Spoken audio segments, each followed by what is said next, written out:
Okay, so we're here this week with the, I've got the Anaconda recovery boards. I've mounted them onto my roof and I've come up with my own little system. So I'm just going to spin the camera around and give you a better look.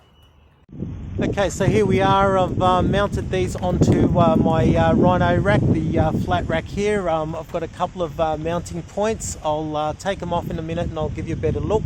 But essentially, it's really important to make sure that you've got easy access to your recovery boards. You know, don't know how urgent the matter might be, and you know, if you're kind of stuck in mud and car's about to take in water, it's really important that you can get them off relatively quickly. So let's have a look at the mounting points.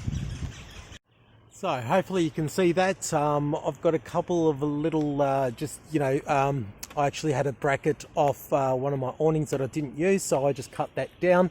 A couple of bolts, make sure that you use the nut lock bolts, nylon lock bolts, so to make sure they don't come out. And essentially I've just got two mounting points. Now I do stick some cable ties on there when I'm not in use, because I just want to make sure they don't rattle around a little bit. So keeping two on there just means that it's you know, a lot easier to get on and off. So so there you go, guys. Quite simple, really. I put this together myself, just with some materials lying around the house. It works quite well for me, and you know, I by no means consider myself a handy person at all. So really, anyone can do this.